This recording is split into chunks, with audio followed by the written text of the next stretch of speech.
யாழ் மாவட்டத்தில் தடை செய்யப்பட்ட மீன்பிடி வலைகளை தடுக்கும் விதமாக யாழ் மாவட்ட கடற்கரை உத்தியோகத்தர்கள் குழு ஒன்று கடந்த 3 நாட்களாக அதிரடி நடவடிக்கைகள் மேற்கொள்ளப்பட்டுள்ளது. அதன் அடிப்படையிலே கடந்த 15/9 அன்று எமது குழுவினர் சாவச்சேரி பகுதியை முற்றுகையிட்ட பொழுது சாவச்சேரி பகுதியிலிருந்து எமக்கு கிடைத்த தகவலின்படி 4 தோதி வலைகள் கைவிடப்பட்ட நிலையில் பெற்றுக்கொண்டோம்.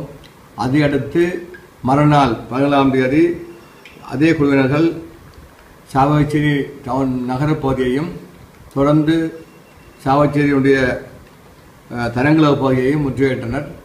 அங்கு எமக்கு 17 தோதி வலைகளும் 11 கடத்தொழிலாளர்களும் அவருடைய படகுகளும் கைப்பற்றப்பட்டது.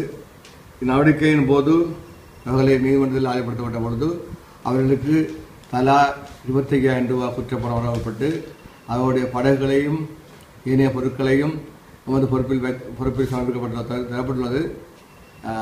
தொடர்ந்து இன்று காலை இதே குழுவினர் மேற்கொண்ட நடவடிக்கை அடிப்படையிலே நாவாந்துறை பகுதியிலும் பண்ணை பாலத்திலும் சுமார் 2 தோதி வலைகளையும் 2 தோதி வலைகள் ஆட்கள் இல்லாதவரையும் கைப்பற்றப்பட்டுள்ளது.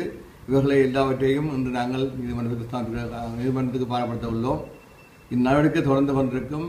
இதன் மூலமாக யாழ் மாவட்டத்துடைய தடை செய்யப்பட்ட வலைகளை நாங்கள் நடத்துக்கலாம் என்ற எண்ணம் கொண்டது. எனவே தயவு செய்து இந்த தடை செய்யப்பட்ட வலைகளை பாய்க்க வேண்டாம் என்று வினயமாக கேட்டுக்கொள்கிறோம்.